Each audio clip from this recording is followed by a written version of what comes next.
തസ്മൈ ശ്രീ ഗുരുവേ നമഃ. ഗുരുവിനേക്കാൾ ശ്രേഷ്ഠമായ തപസ്സില്ല, ഗുരുവിനേക്കാൾ ശ്രേഷ്ഠമായ തത്വമില്ല. തത്വസാക്ഷാത്കാരത്തിനോ അപ്പുറത്ത് മറ്റൊന്നുമില്ല. അങ്ങനെയുള്ള ഗുരുവിനായിക്കൊണ്ട് നമസ്കാരം. കോട്ടയം SNDP യൂണിയൻ സൈബർ സേനയിലെ കർമ്മനിരതരായ ആത്മമിത്രങ്ങൾ നടത്തിവരുന്ന ഗുരുവിജ്ഞാന സന്ധ്യ എന്ന പ്രഭാഷണ പരമ്പര ചിങ്ങമാസം 1-ാം തീയതി മുതൽ ദിവ്യശ്രീ ബോധാനന്ദ സ്വാമികളുടെ മഹാസമാധി പര്യന്തം വരെയുള്ള ദിവസങ്ങളിൽ നടത്തിവരുന്ന ഈ പ്രഭാഷണ പരമ്പരയിലെ ഒരു ഭാഗമാകാൻ അവസരം തന്ന സൈബർ സേനയിലെ ആത്മസഹോദരങ്ങൾക്കുള്ള നന്ദിയും സ്നേഹവും ഒപ്പം പ്രാർത്ഥനയും അറിയിക്കുന്നു. അതുപോലെ തന്നെ മാനവരാശിയുടെ മുന്നിൽ ഭഗവാൻ ശ്രീനാരായണ ഗുരുദേവ തൃപാദങ്ങളുടെ ദർശനവും അവിടുത്തെ ധർമ്മോപദേശങ്ങളെയും ഒക്കെ വിധികൽപ്പിതമാക്കേണ്ട അവിടുത്തെ വചനങ്ങളെയും ഒക്കെ പ്രചരിപ്പിക്കുവാൻ മുന്നോട്ട് വന്ന സൈബർ സേനയിലെ എല്ലാ ആത്മസഹോദരങ്ങൾക്കുമുള്ള ആശംസകളും ഒപ്പം പ്രാർത്ഥനയും ഈ അവസരത്തിൽ ഒരിക്കൽ കൂടി അറിയിക്കുന്നു. ഗുരു പരമപാവനമായ ഒരു പദമാണ്, നാമമാണ്, വാക്കാണ്. പലരും ദുർവിനിയോഗം ചെയ്തു കാണുന്ന ഒരു വാക്കുമാണ് ഗുരു എന്നത്. ഇവിടെ അനേക ഗുരുവര്യന്മാർ അവതാരമെടുത്ത് മൺമറഞ്ഞു പോയി. ഭാരതീയ സംസ്കാരം അനുസരിച്ച് ഗുരുവിൻ്റെ പൂർണ്ണതയെ വേദാന്തശാസ്ത്രം ഉദ്ഘോഷിക്കുന്നുണ്ട് ഉപനിഷത്തുകളിലൂടെ. 108 ഉപനിഷത്തുകളിൽ യഥാർത്ഥ ഗുരുവിൻ്റെ ലക്ഷണം പറയുന്ന ഉപനിഷത്താണ് ദ്വയോപനിഷത്ത്. അതിൽ ഗുരു ആര്, ആചാര്യനാര് എന്ന് വളരെ വ്യക്തമായി നമുക്ക് പറഞ്ഞു തരുന്നുണ്ട്. സ്വാമി ത്രിപാദങ്ങളും ആത്മോപദേശ ശതകത്തിലൂടെ നമ്മളോട് പറയുന്നുണ്ട് ഉപനിഷദുക്തി രഹസ്യം ഓർത്തിടയണം എന്ന്. ദ്വയോപനിഷത്ത് ഗുരുവിൻ്റെ ലക്ഷണം പറയുന്നത് ആചാര്യോ വേദ സമ്പന്നോ വിഷ്ണുഭക്തോ വിമത്സരാം മന്ത്രജ്ഞോ മന്ത്രഭക്തസ്സു സദാ മന്ത്രാശ്രയശുചി ഗുരുഭക്തി സമായുക്ത പുരാണജ്ഞോ വിശേഷവിത് ഏവം ലക്ഷണ സമ്പന്നോ ഗുരുരിത്യഭിധീയതേ. ദ്വയോപനിഷത്ത് മന്ത്രിക്കുന്ന ഗുരുവിൻ്റെ ലക്ഷണങ്ങൾ 10 ലക്ഷണങ്ങളാണ് പറയുന്നത്. ആചാര്യനായിരിക്കണം, വേദസമ്പന്നനായിരിക്കണം, വിഷ്ണുഭക്തനായിരിക്കണം, വിമത്സരനായിരിക്കണം, മാത്സര്യബുദ്ധി ഉണ്ടായിരിക്കരുത്, മന്ത്രജ്ഞനായിരിക്കണം, മന്ത്രത്തിൽ ജ്ഞാനമുണ്ടായിരിക്കണം, മന്ത്രത്തിൽ ഭക്തി ഉണ്ടായിരിക്കണം, സദാ മന്ത്രത്തെ ആശ്രയിക്കുന്നവനായിരിക്കണം, ശുചിത്വം ഉണ്ടായിരിക്കണം, ഗുരുഭക്തി ഉണ്ടാവണം, പുരാണത്തിൽ അതീവ ജ്ഞാനം, പുരാണജ്ഞോ വിശേഷവിത്ത്, പുരാണത്തിൽ അതീവ വിശേഷവിത്തായി ഭവിക്കണം. അങ്ങനെ എല്ലാ ലക്ഷണങ്ങളും ഒത്ത ആളാരാണോ അവർക്ക് ഗുരുസ്ഥാനം നൽകാം. അവര് യഥാർത്ഥ ഗുരു, ഉപനിഷത്ത് ഉദ്ഘോഷിക്കുന്ന ഗുരുവാണത്. ഈ അന്വേഷണങ്ങൾ, ഈ 10 ലക്ഷണങ്ങളെ നാം അന്വേഷിക്കുമ്പോൾ അവ ചെന്ന് അവസാനിക്കുന്നത്, ആ അന്വേഷണം ചെന്ന് അവസാനിക്കുന്നത് ഭഗവാൻ ശ്രീനാരായണ ഗുരുദേവ തൃപാദങ്ങളിലാണ്. ഉപനിഷത്ത് ഉദ്ഘോഷിക്കുന്ന എല്ലാ ലക്ഷണങ്ങളും സ്വാമി തൃപാദങ്ങളിൽ കണ്ടെത്താൻ നമുക്ക് സാധിക്കും. ഈ ലോകത്തിന് തന്നെ സാധിക്കും. ഒന്നാമത്തെ ലക്ഷണമായ ആചാര്യൻ. ആജിനോദിഹി ശാസ്ത്രാർത്ഥ ആചാര സ്ഥാപനാദപി സ്വയം ആചരതേ യസ്തു തസ്മാദാചാര്യ ഉച്യതേ. ഇതാണ് ഉപനിഷത്ത് ആചാര്യന്റെ ലക്ഷണം പറയുന്നത്. അതായത് സൂക്ഷ്മബുദ്ധിയോടെ ശാസ്ത്രവും ശാസ്ത്രത്തിൻ്റെ അർത്ഥവും വിവേചിച്ചറിഞ്ഞതിന് ശേഷം അതിനെ അനുഷ്ഠിക്കുകയും ആചരിക്കുകയും സ്ഥാപിച്ചെടുക്കുകയും ചെയ്യുന്നവനാണ് ആചാര്യൻ. ഭഗവാൻ ശ്രീനാരായണ ഗുരുദേവ തൃപാദങ്ങളുടെ പരിപാവനമായ തിരു അവതാരം മുതൽ മഹാസമാധി പര്യന്തം വരെയുള്ള ആ ജീവിതലീലയിലൂടെ നാം തിരിഞ്ഞു നോക്കുമ്പോൾ ഗുരു ആചാരങ്ങളെ അറിയുകയും അനുഷ്ഠിക്കുകയും പരിഷ്കരിക്കുകയും സ്ഥാപിച്ചെടുക്കുകയും ചെയ്തിരുന്ന ഒരു മഹാത്മാവാണ്, അല്ലെ ഒരു സന്യാസി വര്യനാണെന്ന് നമുക്ക് മനസ്സിലാക്കുവാൻ സാധിക്കും. ദേശകാലോചിതം കർമ്മധർമ്മം ഇത്യഭിധീയതേ. ദേശത്തിൻ്റെയും കാലത്തിൻ്റെയും പ്രത്യേകതകൾ മനസ്സിലാക്കിക്കൊണ്ട് ധർമ്മമായ കർമ്മങ്ങൾ ആചരിക്കുന്നതിന് പുത്തൻ മൂല്യങ്ങൾ നൽകിയ യോഗീശ്വരനാണ് സ്വാമി തൃപാദങ്ങൾ. അതുകൊണ്ടാണല്ലോ കുമാരമഹാകവി ഗുരുസ്തവത്തിൽ നാരായണമൂർത്തേ ഗുരുനാരായണമൂർത്തേ നാരായണമൂർത്തേ പരമാചാര്യ നമസ്തേ പരമാചാര്യ നമസ്തേ എന്ന് പാടി നിർത്തിയത് ഗുരുവിലെ ആചാരങ്ങളെ, ഗുരുവിൻ്റെ ആചാര അനുഷ്ഠാനങ്ങളെ എല്ലാം പരിപൂർണമായി മനസ്സിലാക്കിക്കൊണ്ടാണ് കുമാരമഹാകവി ഇങ്ങനെ പാടി നിർത്തിയത്. ഗുരുവിൻ്റെ ബാല്യകാലത്തിൽ തന്നെ ഗുരുവിൻ്റെ മനസ്സിൽ ഈ ദുരാചാരങ്ങളെ ദൂരീകരണം ചെയ്യുന്നതിനുള്ള വിത്തുകൾ പാകിയിരുന്നതായി ചരിത്രങ്ങൾ പഠിക്കുമ്പോൾ നമുക്ക് മനസ്സിലാക്കുവാൻ സാധിക്കും. കുട്ടിയായിരുന്ന ഗുരുവിന് ബാല്യകാല വിദ്യാഭ്യാസം ആദ്യാക്ഷരങ്ങൾ പറഞ്ഞു കൊടുത്തത് ചെമ്പഴന്തി മൂത്തപിള്ള പാർവത്യാറായിരുന്നു. പിന്നീട് അമ്മാവനായ കൃഷ്ണൻ വൈദ്യൻ കുട്ടിയായ ഗുരുവിനെ കോലത്തുകാര ക്ഷേത്രത്തിന് ഏതാണ്ട് 1.5 കിലോമീറ്റർ വടക്ക് വശത്തുള്ള മേലതിൽ ആശാന്റെ കുടിപ്പള്ളിക്കൂടത്തിലേക്ക് അക്ഷരങ്ങൾ പഠിക്കുന്നതിനായി ആക്കുകയുണ്ടായി. ആശാനും ആശാട്ടിയും വീട്ടിലില്ലാത്ത സമയത്ത് തൃപാദങ്ങൾ തൻ്റെ സതീർത്ഥ്യരോടൊപ്പം കോലത്തുകര ക്ഷേത്ര സന്നിധിയിൽ പോവുക പതിവുണ്ടായിരുന്നു. പതിവ് പോലെ അന്നൊരു ദിവസം ആശാൻ കുടിപ്പള്ളിക്കൂടത്തിൽ ഇല്ലാതിരുന്ന സമയത്ത് തൃപാദങ്ങൾ തൻ്റെ കൂട്ടുകാരോടൊത്ത് കോലത്തുകര ക്ഷേത്ര സന്നിധിയിലേക്ക് പോയി. കൊടും വനത്തിലൂടെ വേണം ക്ഷേത്ര സങ്കേതത്തിൽ എത്തിച്ചേരാനായിട്ട്. വിഷപ്പാമ്പുകൾ ധാരാളമുള്ള ഈ കൊടും കാട്ടിലൂടെ പകൽ സമയം പോലും യാത്ര ചെയ്യുവാൻ ആളുകൾ ഭയപ്പെട്ടിരുന്ന ഒരു സാഹചര്യത്തിലാണ് തൃപാദങ്ങൾ തൻ്റെ കൂട്ടുകാരോടൊത്ത് ആ വനത്തിലൂടെ യാത്ര ചെയ്യുന്നത്. പേടിയുള്ളവർ തൻ്റെ ശരീരത്തിൽ തൊട്ടുകൊള്ളുവാൻ തൃപാദങ്ങൾ കൽപ്പിച്ചിരുന്നു.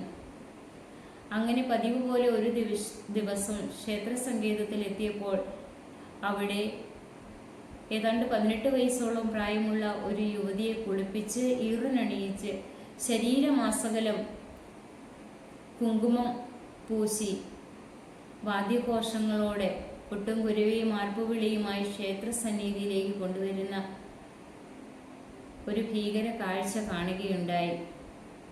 ആകാംക്ഷയോടെ നോക്കി നിന്ന അവർക്ക് മുന്നിലൂടെ ഈ യുവതിയെയും കൊണ്ട് ആളുകൾ കടന്നുപോയി. ഏതാണ്ട് ക്ഷേത്രത്തോടടുത്തപ്പോൾ യുവതിയുടെ കയ്യിൽ പൂക്കുല വെച്ചു കൊടുത്തു. യുവതി ഉറഞ്ഞു തുള്ളി. ക്ഷേത്രബിംബത്തിൻ്റെ സമീപം എത്തിയപ്പോൾ കോഴിയുടെ തല വെട്ടി ചീറ്റുന്ന ചുടുചോര ആ ബിംബത്തിലേക്ക് ഒഴിക്കുവാനായി യുവതിയുടെ കയ്യിൽ കൊടുത്തു. അതോടെ ആ യുവതി ബോധരഹിതയായി അവിടെ നിലം പതിച്ചു. കൊച്ചുനാണുവിൻ്റെ മനസ്സിൽ ഈ ദുരാചാരം ഇവിടെ നിന്ന് നീക്കം ചെയ്യണമെന്ന്, ഈ ഭൂമുഖത്ത് നിന്നും നീക്കം ചെയ്യണമെന്ന ചിന്തയുടെ വിത്തുകൾ അന്നേ പാകിയിരുന്നു. അതിൻ്റെ ഒരു സപൂർത്തീകരണമാണല്ലോ 1888 ശിവരാത്രി നാളിൽ അരുവിപ്പുറത്ത് സംഭവിച്ചത്. സ്വാത്വികമായ ആരാധനാ സമ്പ്രദായത്തിന് അന്ന് അവിടെ തെളിയുകയായിരുന്നു, തുടക്കം കുറിക്കുകയായിരുന്നു. ശിവലിംഗ പ്രതിഷ്ഠ നടത്തിക്കൊണ്ട് സ്വാത്വിക ആരാധനാ സമ്പ്രദായത്തിന് സ്വാമി തൃപാദങ്ങൾ അന്ന് തുടക്കം കുറിച്ചു.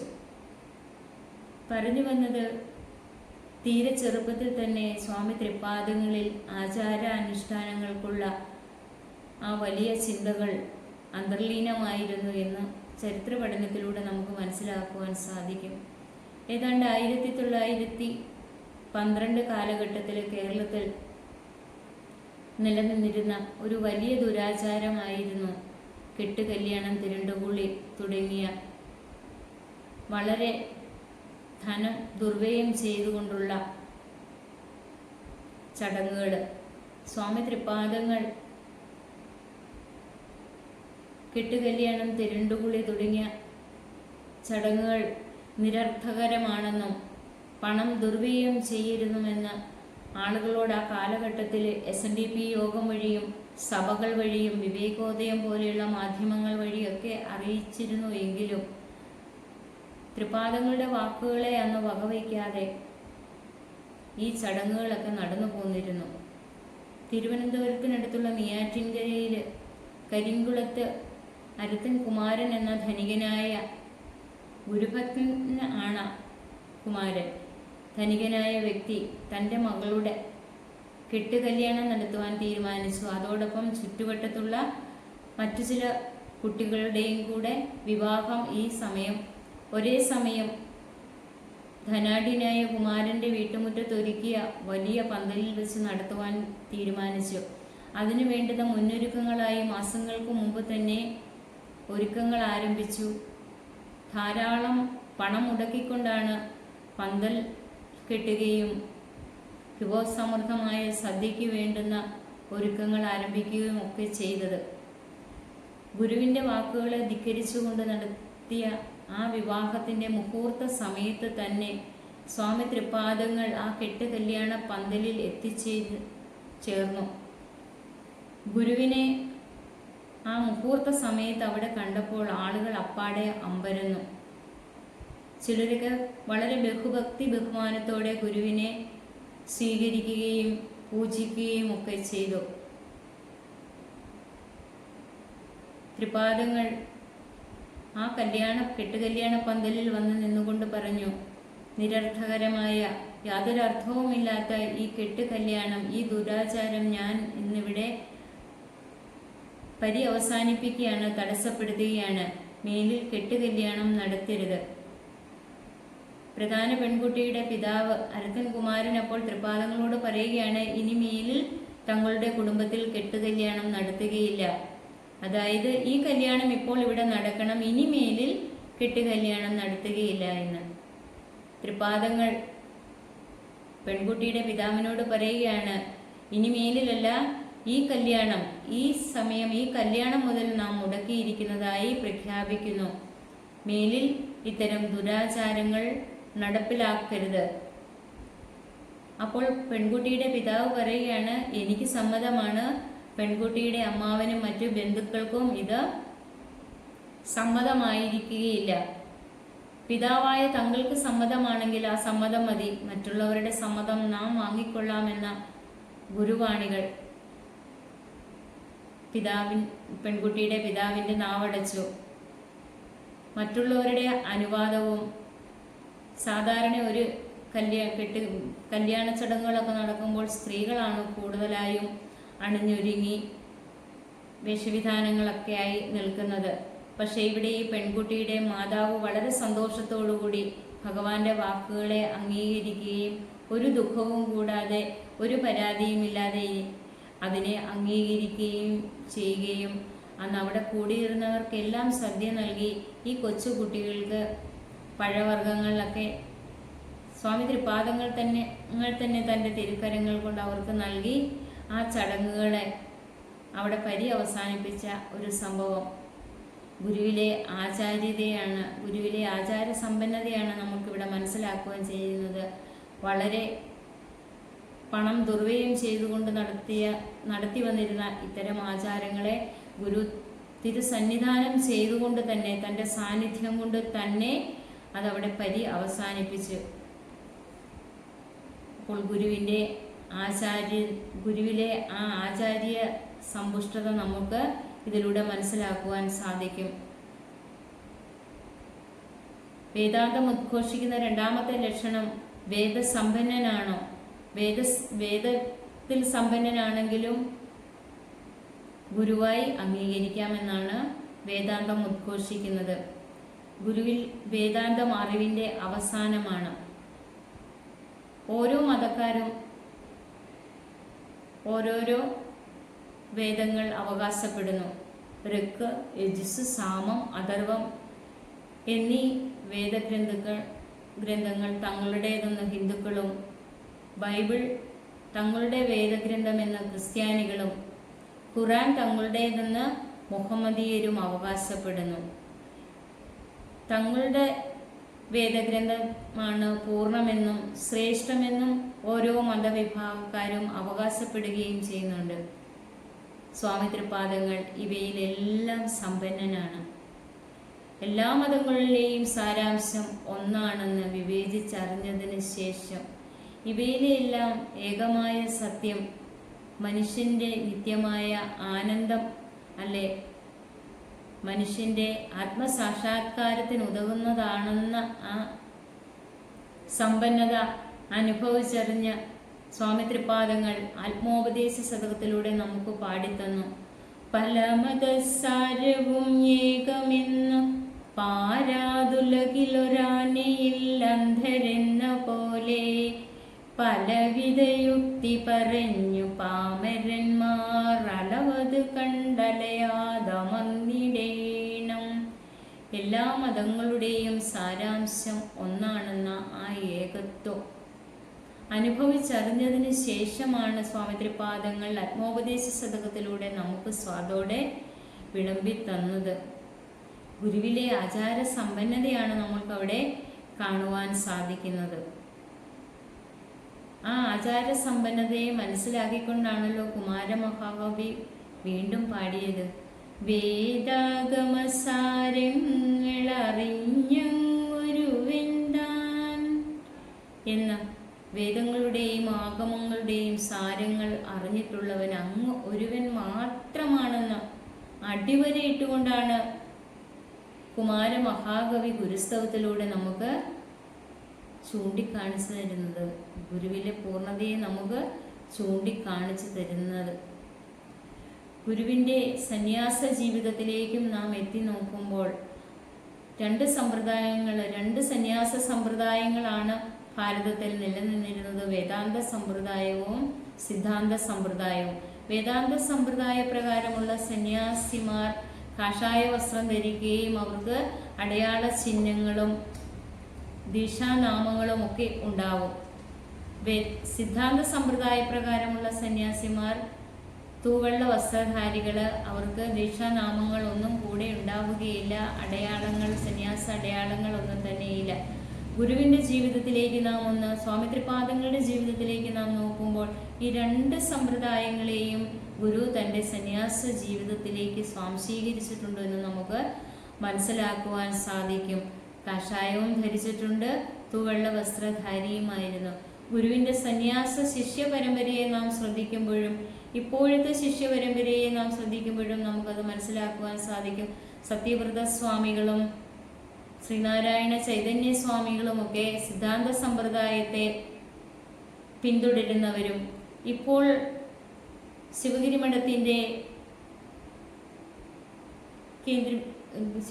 മഠത്തിലെ സന്യാസി ശ്രേഷ്ഠന്മാരും പിന്തുടരുന്നത് ഗുരുവിൻ്റെ വേദാന്ത സമ്പ്രദായ പ്രകാരമുള്ള ബ്രഹ്മശ്രീ സച്ചിദാനന്ദ സ്വാമികൾ മുതൽ ഗുരുവിൻ്റെ വേദാന്ത സമ്പ്രദായ പ്രകാരമുള്ള ആ ജീവിത രീതിയാണ്, ആ ശൈലിയാണ് തുടരുന്നതെന്ന് നമുക്ക് മനസ്സിലാക്കുവാൻ സാധിക്കും. പക്ഷേ ഗുരുവിൻ്റെ ജീവിതത്തെ നാം സന്യാസ ജീവിതത്തെ പരിശോധിക്കുമ്പോൾ ഈ രണ്ട് സമ്പ്രദായങ്ങളുടെയും സമന്വയം നമുക്ക് കാണുവാൻ സാധിക്കും. അപ്പോൾ ഗുരുവിലെ വേദാന്തിയെയും അല്ലെ ആ വേദാന്ത സമ്പന്നതയെയും നമുക്ക് ഉപനിഷത്തിലൂടെ ആ ലക്ഷണങ്ങളിലൂടെ നമുക്ക് അതിൻ്റെ പൂർണ്ണതയോടെ തന്നെ കാണുവാൻ സാധിക്കുന്നുണ്ട്. മൂന്നാമത്തെ ലക്ഷണം എന്തെന്ന് നോക്കുമ്പോൾ വിഷ്ണു ഭക്തനായിരിക്കണം.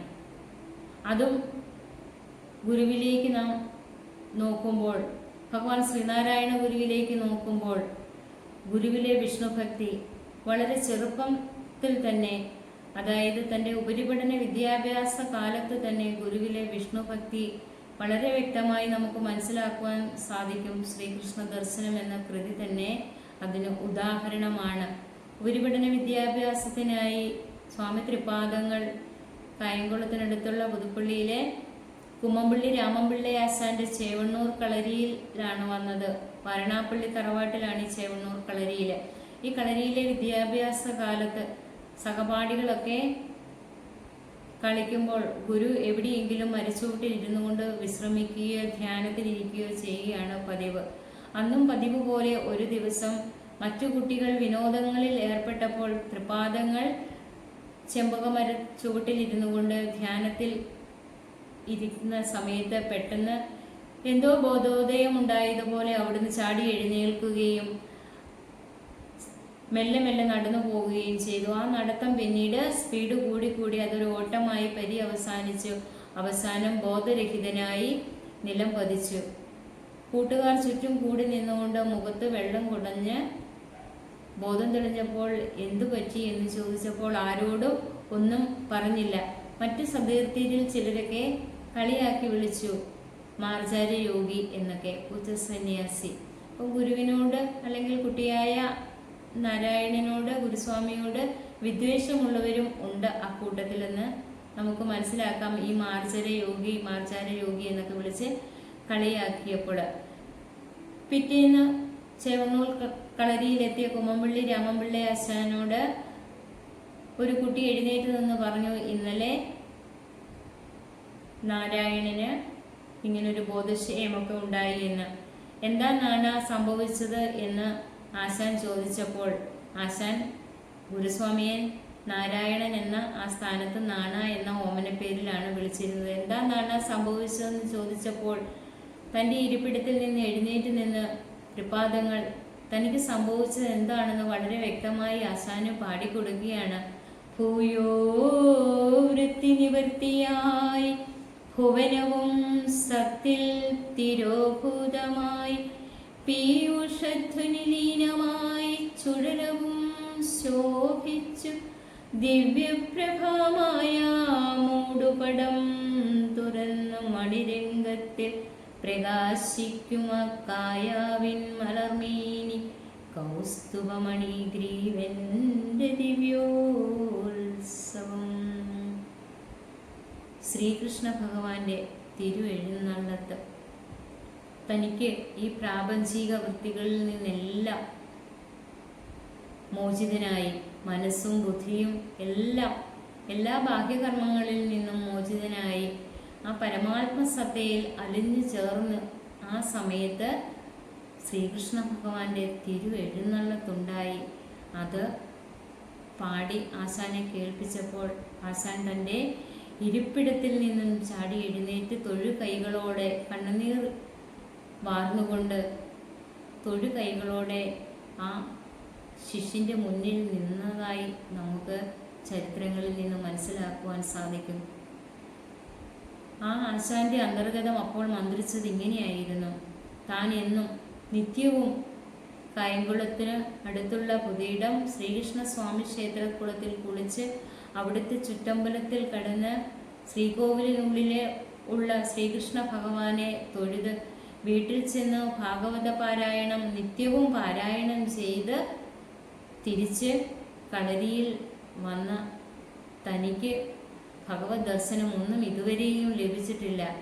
എന്നാൽ തൻ്റെ ശിഷ്യനായ നാരായണന് അവൻ്റെ ഗാത്രക്ഷേത്രത്തിൽ, ശരീരമാകുന്ന ക്ഷേത്രത്തിൽ ശ്രീകൃഷ്ണ ദർശനം ലഭിച്ചിരിക്കുന്നു. അപ്പോൾ ഗുരുവിലെ വിഷ്ണു ഭക്തിയാണ്, സ്വാമി തൃപാദങ്ങളിലെ വിഷ്ണു ഭക്തിയാണ്, മഹാവിഷ്ണുവിനെ ചിന്തിച്ചിരുന്ന് ധ്യാനിച്ചതിൽ നിന്നും ഉണ്ടായ ആ വെളിപാടാണ് ശ്രീകൃഷ്ണ ദർശനം എന്ന ആ ഒരു കൃതിയുടെ ഉൽപ്പത്തിക്ക് പിന്നിലുള്ളത്. അപ്പോൾ ഗുരുവിലെ വിഷ്ണു ഭക്തിയാണ് അവിടെ നമുക്ക് മനസ്സിലാക്കുവാൻ സാധിക്കുന്നത്. വേദാന്തം ഉദ്ഘോഷിക്കുന്ന ആചാര്യനാണ്, വേദസമ്പന്നനാണെന്ന് നമ്മൾ മനസ്സിലാക്കി വിഷ്ണു ഭക്തിയും. അപ്പോൾ ആശാൻ ഗുരുവിനോട് പറയുന്നുണ്ട്, ഭഗവാന്റെ ആ പൂർണ്ണ രൂപം ഒന്ന് വിവരിച്ചു തരാമോ എന്ന് ചോദിക്കുമ്പോൾ തൃപാദങ്ങൾ അവിടുന്ന് ചൊല്ലിക്കൊടുക്കുന്നതാണ് ശ്രീ വാസുദേവാഷ്ടകം. ശ്രീ വാസുദേവ സരസീരുഹ പാഞ്ചജന്യ കൗമോദകി ഭയ നിവാരണ ചക്രപാണി ശ്രീവത്സ വത്സ സകലാമയ മൂലനാശിൻ ശ്രീ ഭൂപതേ ഹര സകലാമയമ്മേ എന്ന്. ശ്രീ വാസുദേവ, ശ്രീവിയുടെ ലക്ഷ്മീദേവിയുടെ പതിയായവനെ, സരസീരുഹമെന്ന താമര കയ്യിൽ, അതുപോലെ പഞ്ചാജനൻ എന്ന അസുരനെ, ശംഖുരൂപധാരിയായ അസുരനെ കൊന്ന് അവൻ്റെ ഉടലിനെ തൻ്റെ കരത്തിന് അലങ്കാരമാക്കി പാഞ്ചജന്യം എന്ന ശംഖ്, അതുപോലെ കൗമോദകി ഭയ എന്ന ഗദ, ചക്രപാണി, സകല ദുരിതങ്ങൾക്കും സകല ദുഃഖ നിവാരണത്തിനും ഉള്ള സുദർശന ചക്രം എന്നിവ കയ്യിലേന്തിയവനെ, ശ്രീവത്സം എന്ന അടയാളം മാറിടത്തിൽ ഉള്ളവനെ, സകല ആമയങ്ങളും സകല ദുഃഖങ്ങൾക്കും, അതായത് 3 ദുഃഖങ്ങൾ നമ്മൾ ആദിഭൗതികവും ആദിദൈവികവും ആധ്യാത്മികവുമായ 3 ദുഃഖങ്ങൾക്കും 3 ദുഃഖങ്ങളുടെയും മൂലനാശത്തിനും കാരണമായവനെ എന്ന് പാടി പ്രാർത്ഥിക്കുവാൻ നമുക്ക് ശ്രീ വാസുദേവാഷ്ടകം സ്വാമി തൃപാദങ്ങൾ രചിച്ചു തന്നു. ഇത് തൻ്റെ ആശാന് ഭഗവാന്റെ ആ പൂർണ്ണ രൂപത്തെ തനിക്ക് കാട്ടിത്തരണമെന്ന് അപേക്ഷിച്ചപ്പോൾ തൃപാദങ്ങൾ രചിച്ചതാണെന്നാണ് ചരിത്രം പറയുന്നത്. അപ്പം ഗുരുവിലെ വിഷ്ണുഭക്തിയുടെ പൂർണ്ണത നമുക്ക് ഈ കൃതികളിലൂടെ ഒക്കെ മനസ്സിലാക്കുവാൻ സാധിക്കും. വേദാന്തം ഉദ്ഘോഷിക്കുന്ന അടുത്ത ലക്ഷണം പുരാണത്തിൽ ജ്ഞാനമുണ്ടായിരിക്കണം, പുരാണജ്ഞനായിരിക്കണമെന്നാണ് വേദാന്തം ഉദ്ഘോഷിക്കുന്നത്. അവിടുത്തെ തപോനിരതമായ ജീവിതത്തിലൂടെ സ്വാമി തൃപാദങ്ങൾ ആർജിച്ചെടുത്ത ആ ആത്മസാക്ഷാത്കാരം, മാനവരാശിയുടെ പൊതു നന്മയ്ക്കായി അവിടുന്ന് നേടിയെടുത്ത ആ ആത്മജ്ഞാനം, മനനാത്രായതേ ഇതി മന്ത്ര, മനനം ചെയ്യുന്നവനെ ത്രാണനം ചെയ്യുന്നതാണ് മന്ത്രങ്ങൾ. ഗുരു ഇഹലോകത്തിലെ സകല മാനവരാശിയുടെയും ദുരിത ദുഃഖ നിവാരണത്തിനായിട്ടാണ് അവിടുന്ന് തപസ് ചെയ്ത് ആത്മസാക്ഷാത്കാരം സിദ്ധിച്ച് നാരായണ ഗുരുവായി മരുത്വാമലയിൽ നിന്നും താഴേക്ക് ഇറങ്ങി വന്നത്. ആ ആത്മജ്ഞാനത്തിലൂടെ അവിടുന്ന് ലോകത്തിൻ്റെ രക്ഷയ്ക്കായി അവിടുന്ന് നേടിയെടുത്ത ആ ആത്മസിദ്ധിയാണ് മന്ത്രജ്ഞനായി അവിടുന്ന് താഴേക്ക്. ആ മന്ത്രങ്ങളിലൂടെ, ആ മന്ത്രങ്ങൾ മാനവരാശിയുടെ രക്ഷയ്ക്ക് ഉതകുന്നതായിരുന്നു. അവിടുന്ന് കൃതികളായി നമ്മൾക്ക് തന്നു, ക്ഷേത്രപ്രതിഷ്ഠകളായി നമുക്ക് തന്നു. അതുപോലെ മന്ത്രജ്ഞോ മന്ത്രഭക്തച്ചോ, മന്ത്രത്തിൽ ഭക്തി ഉണ്ടാവണം. ഗുരുവിന് മന്ത്രത്തോടുള്ള ഭക്തിയുടെ പൂർണ്ണത കുണ്ടലിനി പാട്ടിലൂടെയൊക്കെ വളരെ വ്യക്തമായി നമുക്ക് മനസ്സിലാക്കുവാൻ സാധിക്കും. സദാ മന്ത്രാശ്രയ, മന്ത്രത്തെ സദാ ആശ്രയിച്ച് അവിടുത്തെ തിരു അവതാരം മുതൽ മഹാസമാധി പര്യന്തം വരെയുള്ള ആ ജീവിത ചരിത്രത്തെ നാം മനസ്സിലാക്കുമ്പോൾ സദാ മന്ത്രാശ്രയമായ ഒരു ജീവിതമായിരുന്നു എന്ന് നമുക്ക് ആർക്കും ഒരു ദോഷവും വരാതെ അവിടുന്ന് ബഹുദൂരം സഞ്ചരിച്ചു. ആർക്കു വേണ്ടി? മാനവരാശിയുടെ പൊതു നന്മയ്ക്കായി, ഈ ലോകത്തിൻ്റെ രക്ഷയ്ക്കായി, സകല ദുഃഖങ്ങളിൽ നിന്നും ദുരിതങ്ങളിൽ നിന്നുമുള്ള മാനവരാശിയുടെ മോചനത്തിനായാണ് ഭഗവാൻ മന്ത്രജ്ഞനായതും മന്ത്രത്തിൽ ഭക്തിയുള്ളവനായിരിക്കും സദാ മന്ത്രത്തെ ആശ്രയിച്ച് ജീവിച്ചിരിക്കുന്നതായും ഒക്കെ നമുക്ക് മനസ്സിലാക്കുവാൻ സാധിക്കും. അതുപോലെ വേദാന്തം ഉദ്ഘോഷിക്കുന്ന അടുത്ത ഒരു ലക്ഷണമാണ് ശുചിത്വം. ഗുരുവിൻ്റെ പരിപാവനമായ ജീവിതത്തെ നാം നോക്കുമ്പോൾ ആ ജീവിതത്തിൽ ഉടനീളം ശുചിത്വത്തിന് ഗുരു നൽകിയ പ്രാധാന്യം നമുക്ക് മനസ്സിലാക്കുവാൻ സാധിക്കും. ആത്മീയവും ഭൗതികവുമായ ശുചിത്വമാണ് ഗുരു നമുക്ക് പറഞ്ഞു തരുന്നത്. ആത്മീയമായ മാനസികമായ ശുചിത്വത്തിന് ഭഗവാൻ ആത്മോപദേശ ശതകത്തിലൂടെ നമുക്ക് പറഞ്ഞു തരുന്നുണ്ട്. ഒളി മുതലാം പഴമഞ്ചുമുണ്ട് നാറും നളികയിലേറി നയേന മാറിയാടും കിളികളെ അഞ്ചുമരിഞ്ഞു കീഴ്മറിക്കും വെളിവുരുവേന്തിയകം വിളങ്ങിടേണം. ഓരോരുത്തരുടെയും അകം, മനസ്സ് ശുദ്ധമായിരിക്കേണ്ടതിന്, അകം വിളങ്ങിയിടേണ്ടതിന് ഒളി മുതലാം പഴം അഞ്ചുമുണ്ട് നാറും നളികയിലേറി നയേന മാറി ആടുന്ന ഈ കിളികളെ, 5 കിളികളെയും 5 പഞ്ചേന്ദ്രിയങ്ങളെ 5നെയും അരിഞ്ഞു കീഴ്മറിക്കണമെന്നാണ്. ശുദ്ധമായി കാണേണ്ടത് മാത്രം കാണുക, കേൾക്കേണ്ടത് മാത്രം കേൾക്കുക, ആസ്വദിക്കേണ്ടതിനെ മാത്രം ആസ്വദിക്കുക എന്നിങ്ങനെയുള്ള ആ രഹസ്യം, ആ ഉപദേശം ആത്മോപദേശ ശതകത്തിലൂടെ സ്വാമി തൃപാദങ്ങൾ നമുക്ക് പറഞ്ഞു തരുന്നു. അതുപോലെ ശ്രീനാരായണ ധർമ്മം എന്ന സ്മൃതി ഗ്രന്ഥത്തിലൂടെ പഞ്ചശുദ്ധി ആചരിക്കുന്നതിലൂടെ ശുചിത്വം, ഗൃഹശുദ്ധി ഉണ്ടാവണമെന്നും വാക്ശുദ്ധി ഉണ്ടാകണമെന്നും മനഃശുദ്ധി, ഇന്ദ്രിയശുദ്ധി, ഗൃഹശുദ്ധി മുതലായ പഞ്ചശുദ്ധികൾ ആചരിക്കണമെന്ന് തൃപാദങ്ങൾ നമുക്ക് ബാഹ്യമായ ശുദ്ധിക്കായി ഇവയെല്ലാം ഉണ്ടാകണമെന്ന് പറഞ്ഞു തരുന്നുണ്ട്. ഗുരുവിൻ്റെ ജീവിതത്തിലും വ്യക്തി ശുചിത്വം പാലിക്കുന്നതിൽ അതീവ ശ്രദ്ധാലുവായിരുന്നു. വ്യക്തി ശുചിത്വം പാലിക്കുന്ന ഒരാൾക്ക് മാത്രമേ മറ്റുള്ളവർക്ക് ശുചിത്വത്തെക്കുറിച്ച് പറഞ്ഞ് കൊടുക്കുവാൻ സാധിക്കുകയുള്ളൂ. തൃപാദങ്ങൾ വളരെ ശുചിത്വം പാലിച്ചിരുന്നു. വൃത്തിഹീനമായ ഒരു അന്തരീക്ഷത്തിലും ഒരു സ്ഥലത്തും തൃപാദങ്ങളുടെ സാന്നിധ്യം ഉണ്ടാവുകയില്ല എന്ന് പല അവസരങ്ങളിലായി തൃപാദങ്ങൾ നമുക്ക് കാണിച്ചു തന്നിട്ടുണ്ട്.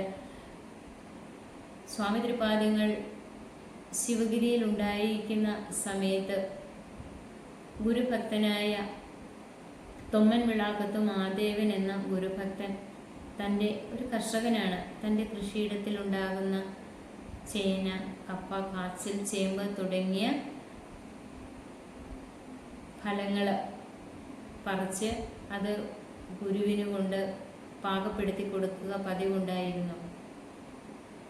പതിവ് പോലെ അന്നൊരു ദിവസം മാധവൻ തൻ്റെ കൃഷിയിടത്തിൽ നിന്ന് നല്ല ചേമ്പും വിത്ത് പറിച്ചുകൊണ്ട് ഭാര്യയുടെ കൈവശം കൊടുത്തിട്ട് പറഞ്ഞു, ഇത് പുഴുങ്ങി ഇലയിൽ വെക്കുക, ഞാൻ പോയി കുളിച്ചിട്ട് വരാം, പാലും കാച്ചി വെക്കണമെന്ന്. ഭാര്യ പശുവിനെ കറന്ന് പാലും കാച്ചി വെച്ചു.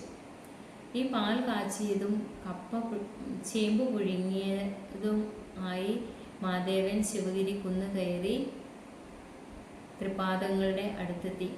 തൃപാദങ്ങളുടെ മുന്നിൽ ഈ ചേമ്പ് പുഴുങ്ങിയതും പാലും വെച്ചിട്ട് മാധവൻ മാറി നിന്നു. സ്വാമി തൃപാദങ്ങൾ ചേമ്പ് പുഴുങ്ങിയത് ഉടച്ച് തിന്നിട്ട് അഭിപ്രായം പറഞ്ഞു, നല്ല ചേമ്പാണെന്ന്. മാധവൻ പിന്നെയും ഈ പാൽ മാറ്റി വെച്ചിട്ട് പറയുകയാണ്, പാല്. തൃപാദങ്ങൾ അപ്പോൾ മാധവനോട് പറഞ്ഞു, എനിക്ക് പാല് വേണ്ട. മാധവൻ ശങ്കിച്ചു നിന്നപ്പോൾ പറഞ്ഞു, വീട്ടിൽ ചെന്ന് ഭാര്യയെ തല്ലുകയില്ലെന്ന് എനിക്ക് വാക്ക് തന്നാൽ ഞാൻ എന്താ ഈ പാല് കുടിക്കാഞ്ഞത് എന്നുള്ളതിൻ്റെ കാരണം പറയാമെന്ന്. മാധവൻ സമ്മതിച്ചു. അപ്പോൾ പറഞ്ഞു, ഈ പാലിൽ മുറുക്കാൻ തുപ്പലിൻ്റെ അംശം വീണിട്ടുണ്ടെന്ന്. മാധവൻ്റെ ഭാര്യയ്ക്ക് വെച്ചില മുറുക്കുന്ന സ്വഭാവമുണ്ടായിരുന്നു. പാല് കാച്ചിക്കൊണ്ടിരുന്നപ്പോൾ പെട്ടെന്ന് തുമ്മൽ വരികയും തുമ്മിയപ്പോൾ വായിൽ നിന്നും തുപ്പലിൻ്റെ അംശം ഈ പാലിൽ വീണിട്ടുണ്ടായിരിക്കും. ത്രികാലജ്ഞാനിയായ ഭഗവാൻ അത് മനസ്സിലാക്കിക്കൊണ്ട് ശുചിത്വമില്ലാത്ത പാലാണെങ്കിലും അമൃതാണെങ്കിലും എന്താണെങ്കിലും ശുചിത്വമില്ല എങ്കിൽ അത് കഴിക്കില്ല. ഗുരുവിൻ്റെ ആ ശുചിത്വം ഇവിടെ ഓർമ്മിപ്പിക്കുകയായിരുന്നു. വ്യക്തി ശുചിത്വവും പിന്നെ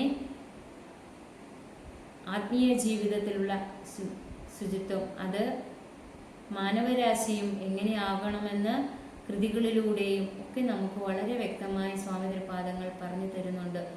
അങ്ങനെ വേദാന്തം ഉദ്ഘോഷിക്കുന്ന ശുചിത്വത്തിൻ്റെ കാര്യത്തിലും ഗുരു സമ്പന്നനാണ്, പരിപൂർണനാണെന്ന് നമുക്ക് മനസ്സിലാക്കുവാൻ സാധിക്കും. പിന്നെ ഗുരുഭക്തി, വേദാന്തം ഉദ്ഘോഷിക്കുന്ന 9ാമത്തെ ലക്ഷണമാണ് ഗുരുഭക്തി. സ്വാമി തൃപാദങ്ങൾ തൻ്റെ ഗുരുവായി സ്വീകരിച്ചത് ശിവഭഗവാനെയാണെന്ന് നമുക്ക് ഗുരുഷട്കത്തിലൂടെയും മനസ്സിലാക്കുവാൻ സാധിക്കും. ശിവലിംഗദാസ സ്വാമിയോടൊപ്പം അരുവിപ്പുറത്തുണ്ടായിരുന്ന സമയത്ത് ധ്യാനത്തിലിരുന്ന ശിവലിംഗദാസ സ്വാമിയുടെ അടുത്ത് നിന്ന് തൃപാദങ്ങൾ പെട്ടെന്ന് അപ്രത്യക്ഷനാവുകയും താഴെ അരുവിയിൽ ഇറ്റിറ്റ് ജലം വീഴുന്ന പുലികളുടെ മധ്യത്തിൽ സ്വരൂപത്തിൽ സ്വാമി തൃപാദങ്ങളെ ശിവലിംഗദാസ സ്വാമികൾക്ക് ദർശിക്കുവാൻ സാധിക്കുകയുണ്ടായി. അപ്പോൾ ശിവപെരുമാൻ തൻ്റെ കുലഗുരുവായിട്ടും താൻ തന്നെ ശിവൻ ആണെന്നും സമർത്ഥിക്കുന്ന സംഭവമാണ് അവിടെ നടന്നത്. തൃപാദങ്ങളുടെ കൃതികളിലെല്ലാം ഏത് സ്തോത്രകൃതികൾ എടുത്താലും അവയിലെല്ലാം ഒരു ശിവ ഭഗവാന്റെ സാന്നിധ്യത്തെ നമുക്ക് മനസ്സിലാക്കുവാൻ സാധിക്കും. തേവാര പതികങ്ങൾ പതികം 4 തൃപാദങ്ങൾ ശിവഭഗവാനെ തൻ്റെ കുലഗുരുവായി താൻ സ്വീകരിച്ചിരുന്നതായി അംഗീകരിച്ചിരുന്നതായി എൻ്റെ കുലദൈവമേ എന്ന് പാടി പറഞ്ഞു തരുന്നുണ്ട്.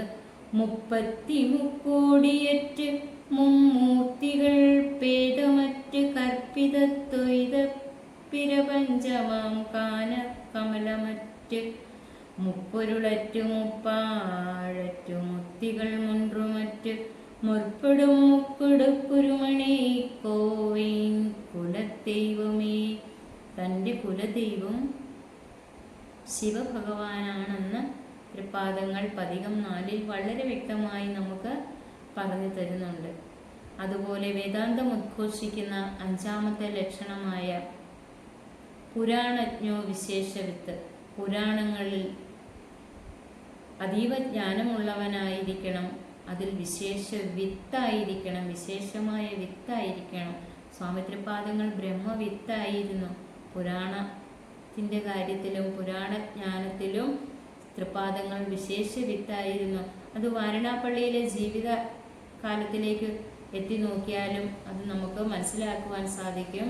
വാരണാപ്പള്ളി തറവാട്ടിലെ പ്രായമായ അമ്മമാർക്കൊക്കെ ഇടവേള സമയങ്ങളിൽ സ്വാമി തൃപാദങ്ങൾ രാമായണവും ഭഗവത്ഗീതയും ഒക്കെ പാടി വായിച്ചു കേൾപ്പിക്കുകയും അവയുടെ അർത്ഥം പറഞ്ഞ് അവരെ കേൾപ്പിക്കുകയും ഒക്കെ ചെയ്തിരുന്നതായി കാണാം. അതും വാരണാപ്പള്ളി തറവാട്ടിലെ അമ്മമാർക്കൊക്കെ തൃപാദങ്ങളോട് അതീവ വാത്സല്യമായിരുന്നു എന്നൊക്കെ ചരിത്രം പഠിക്കുമ്പോൾ നമുക്ക് മനസ്സിലാക്കുവാൻ സാധിക്കും. തൃപാദ കൃതികളിലും പുരാണത്തിൻ്റെ ഏതാനും ചില ഭാഗങ്ങളൊക്കെ നമുക്ക് കാണുവാൻ സാധിക്കുന്നുണ്ട്. ഇതിൽ നിന്നെല്ലാം നമുക്ക് മനസ്സിലാക്കുവാൻ സാധിക്കുന്നത് വേദാന്തം ഉദ്ഘോഷിക്കുന്ന ഈ 10 ലക്ഷണങ്ങളെയും നാം അന്വേഷിക്കുമ്പോൾ സ്വാമി തൃപാദങ്ങളിൽ അതിൻ്റെ പരിപൂർണതയോടെ കണ്ടെത്തുവാൻ നമുക്ക് സാധിക്കുന്നു. അങ്ങനെയുള്ള ഗുരുവിൻ്റെ ദർശനവും ധർമ്മസംഹിതകളുമൊക്കെ വിധികൽപ്പിതമാക്കേണ്ടതാണ്. അത് മാനവ ലോകത്തിന് മുന്നിൽ ഉയർത്തിക്കാട്ടേണ്ട വലിയ ഒരു ഉത്തരവാദിത്വം ഗുരുഭക്ത ലോകത്തിന് ഉണ്ട്. അതിനുള്ള ഒരു ചെറു ഉദ്യമം എന്ന നിലയിലായിരുന്നു കോട്ടയം SNDP യൂണിയനിലെ സൈബർ സേനയിലെ ചുറുചുറുക്കുള്ള കർമ്മധീരന്മാരായ ആത്മമിത്രങ്ങൾ ഇത്തരമൊരു സംരംഭം നടത്തിയത്. മേൽക്കുമേൽ അവർക്ക് ഭഗവത് ചരിതങ്ങൾ ലോകത്തിന് മുന്നിൽ അവതരിപ്പിക്കുവാൻ ഇനിയും അനേക അവസരങ്ങൾ ഉണ്ടാവട്ടെ എന്ന് ഈ അവസരത്തിൽ പ്രാർത്ഥിക്കുന്നു. ഗുരുജ്ഞാനത്തിൻ്റെ വാതിൽപ്പടിയിൽ പാതി അകത്തും പാതി പുറത്തും നിൽക്കുന്നവരായി നാം മാറരുത്. ഗുരുവിൻ്റെ ആ മൗനധാരയിൽ ആണ്ടുവാഴുവാൻ നമ്മൾക്ക് കഴിയണം. ശ്രീനാരായണ ഗുരു എന്ന മഹാസൂര്യനെ ലോകത്തിനു മുന്നിൽ ഉയർത്തിക്കാട്ടേണ്ട ഉത്തരവാദിത്വം നമുക്ക് ഓരോരുത്തർക്കുമുണ്ട് എന്ന ആ ഒരു ചിന്ത നമ്മളിൽ എല്ലാവരിലും ഉണ്ടാവണം എന്ന് മാത്രം പറഞ്ഞുകൊണ്ട് എൻ്റെ ഈ ചെറിയ വാക്കുകളെ ഗുരുവിൻ്റെ പാദകമലങ്ങളിൽ അർപ്പിച്ചുകൊണ്ട് നിർത്തട്ടെ.